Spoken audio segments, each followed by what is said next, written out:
The wind chime on the door of Silver Ridge Hardware jingled sharply as the door slammed open hard enough to hit the wall. A 7-year-old boy burst inside as if running from something terrifying, his face flushed, tears streaming, his breath broken and uneven. It was Ethan Walker. His trembling hands pointed toward the parking lot outside, where the autumn sunlight stretched long across the cold concrete. "Please, somebody help. They hurt my grandpa." Everyone browsing the tools turned around. Through the glass, they saw an old man curled up between two pickup trucks, his walking cane snapped in half, his worn Marine Corps cap rolling into a puddle of oil. That was Henry Walker, 72 years old, a war veteran, a man everyone in Silver Ridge knew as gentle, slow-moving, and never causing trouble to anyone. Just minutes earlier, Henry and Ethan had been happily loading wood into the trunk of their old Chevy to build a birdhouse in the yard. No parking signs, no painted lines, just an empty corner of the parking lot under the late afternoon sun.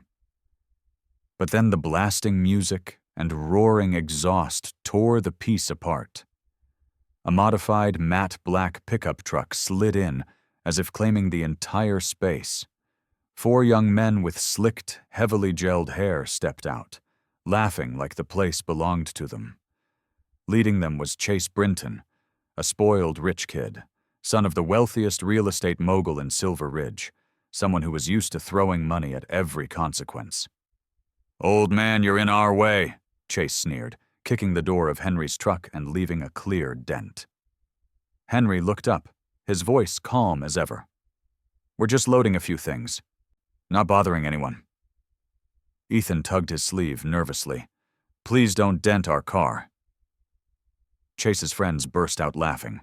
Then came a violent shove, a sudden fall, a dry, cracking sound as the old skull hit concrete. Henry lay still, and the pickup sped off, leaving behind warped laughter and thick exhaust smoke. Ethan screamed, his voice echoing across the parking lot, a helpless cry from a terrified child. If you believe that kindness and justice still exist somewhere in this world, before continuing this story, please like, subscribe, and comment where you're watching from. Henry Walker was part of Silver Ridge, a mountain town in Montana filled with endless pine forests and snow that lingered half the year. People here were used to seeing his figure. An old wool coat faded from time, a wooden cane in hand, a Marine Corps cap tilted slightly whenever he stopped to greet someone. He walked with a slight limp, the result of shrapnel still buried in his leg from when he was a young soldier in the Vietnam War. Few in Silver Ridge knew Henry had survived 2 ambushes, had carried a comrade twice his size for 6 hours through the jungle. He never spoke of his accomplishments. He only told stories of life, how he had sweated nervously while proposing to Linda, how he nearly ruined a truck engine by pouring the wrong oil, how he got lost in a pine forest but still found his way home by following the North Star. After the war, Henry returned to Silver Ridge and worked countless jobs: plumbing repairs, delivery driver, farm helper. He and Linda lived in a small wooden house, growing vegetables, keeping a few old hens, and an aging dog named Rusty.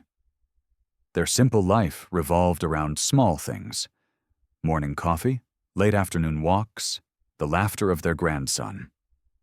Ethan, their beloved grandchild, was Henry's greatest joy. A skinny 7-year-old with messy brown hair and bright, curious eyes. Every weekend, he followed his grandfather around town. People jokingly called Henry Silver Ridge's handyman because he fixed fences, replaced light bulbs, repaired water pipes, never refusing a favor even when his leg ached.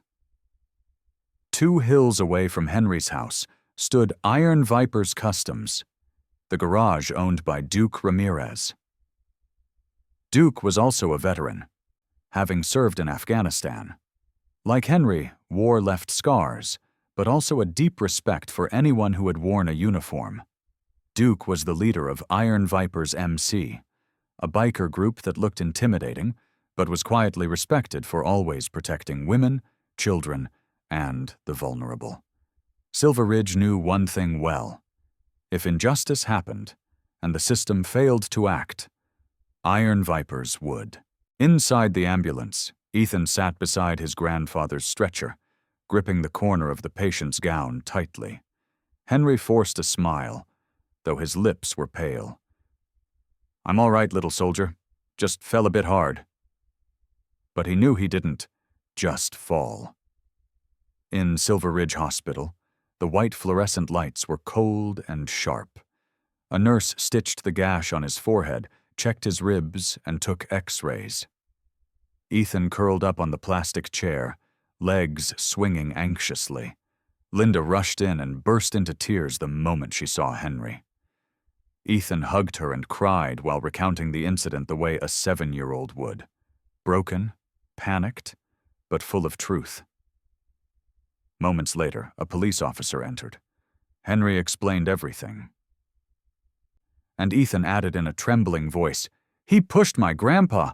I saw it. He laughed."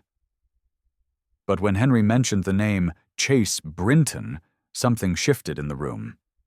The officer paused, then spoke with a distant tone. "No camera footage, no evidence. You're old, sir. You might have slipped. We'll look into it." Ethan jumped up. "I saw him. I was right there." But the officer avoided the boy's eyes. Everyone knew the Brintons were the wealthiest family in town, owning land, shopping complexes, funding election campaigns, and offering numerous donations to the police department.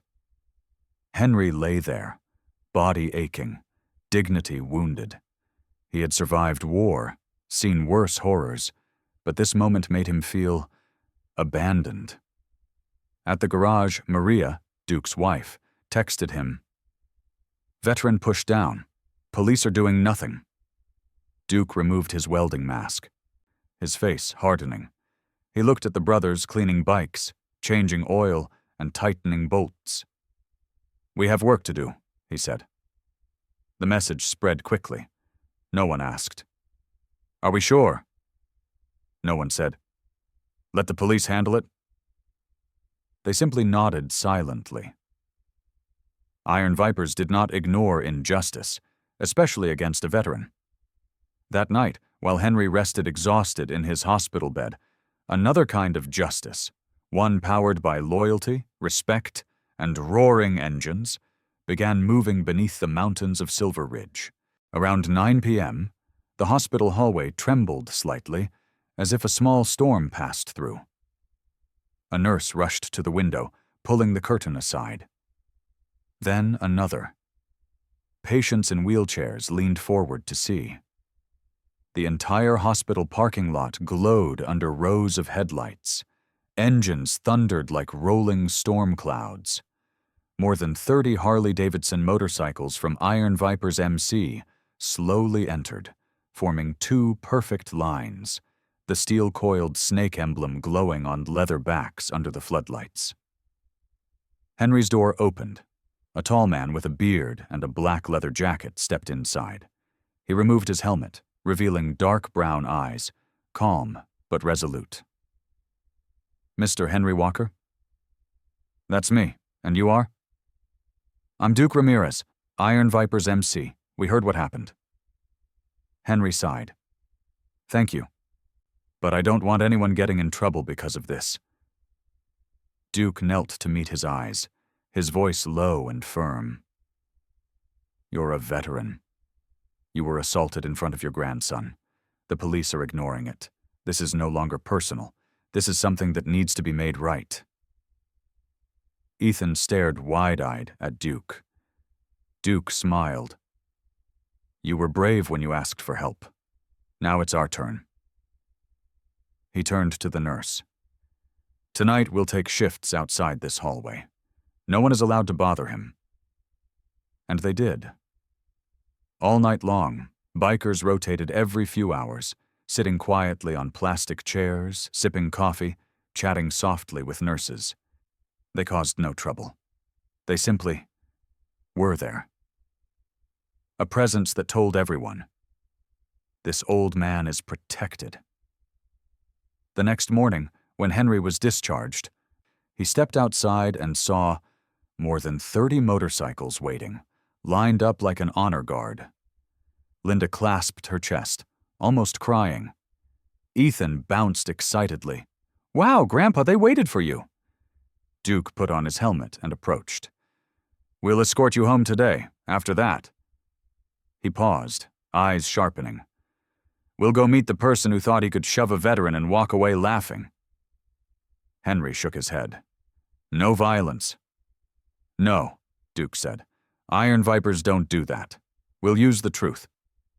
That afternoon, Duke brought USB footage from the hardware store camera, witness statements, and medical records to a fancy bar where Chase Brinton was drinking with friends. The door opened. Music died. All eyes turned toward the entering bikers. Duke walked straight to Chase's table. "You're Chase Brinton?" Chase tightened his jaw. "What do you want? My dad will—" "Your dad can't save you from the truth," Duke said. "Tomorrow before noon, you will go to the Silver Ridge police station and confess to assaulting Henry Walker. If not, this video goes online everywhere." He pressed play. Ethan's scream, Chase's laughter, the shove, the crack of a skull hitting concrete. Silence swallowed the bar. "You choose," Duke said. "Act like a man, or keep hiding behind your father?" No one touched Chase, but the fear in his eyes was deeper than any punch could deliver. That night, Chase couldn't sleep. He knew his father, Morgan Brinton, could pull strings at the police department. But if the video spread, his father's career would crumble.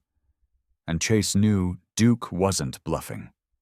The next morning, at exactly 11:30, Chase walked into the Silver Ridge police station. No father, no lawyer. Just himself and the truth. "I'm here to confess I pushed Mr. Henry Walker." The news swept through town. People who had stayed silent under Brinton's influence whispered in shock. Soon, the story reached state news, then national. In their wooden home, Henry and Ethan watched the broadcast showing Chase's trembling apology. "Grandpa, do you forgive him?" Ethan asked. Henry sighed. "Forgiving doesn't mean forgetting, little soldier. But if someone truly wants to change, I won't carry hatred forever." That afternoon, Duke and several Iron Vipers visited. Ethan ran out wearing the mini leather jacket Duke had given him. Henry shook Duke's hand. "Thank you for doing something I thought no longer existed." "No," Duke replied. "You reminded us what the right thing looks like." The court sentenced Chase to community service, probation, and anger management classes. More importantly, he was required to volunteer at the Veterans Support Center, where Henry was a volunteer. On their first meeting, Chase lowered his head. I'm sorry." Henry looked at the young man who had shoved him onto cold concrete. "What matters now is what you do from today onward." Time passed. Chase appeared regularly at the center, cleaning, carrying supplies, brewing coffee, and learning to listen. People saw him change.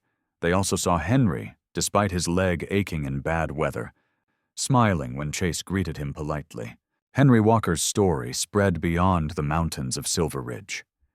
It reminded people that sometimes those who look the scariest, leather-clad, tattooed bikers, are the ones who stand for justice. Meanwhile, the system meant to protect citizens sometimes chooses silence. But the story isn't just about injustice. It's about transformation. How a spoiled rich teen can learn accountability. How can an old veteran forgive? How a biker group can become a shield for the vulnerable. A single cruel act can create darkness, but it takes only a few people brave enough to stand up for that darkness to recede. In this vast world, sometimes all it takes is one voice to say, This is wrong, and I will not look away. 3 years later, Henry and Ethan stood in their small garage at home, rebuilding the birdhouse they never finished that day. On the wall hung a photo of Henry's family surrounded by iron vipers, and beneath it, a plaque carved with the words, "We take care of each other." "Grandpa," Ethan said, "the day the iron vipers came to the hospital, that's the day I knew you were never alone." Henry patted his head. No one is alone if they're willing to do what's right. The question is, are you? If this story touched you, please like, share, and subscribe to help spread more stories of kindness, and tell us in the comments, would you stand up for a stranger like the iron vipers did?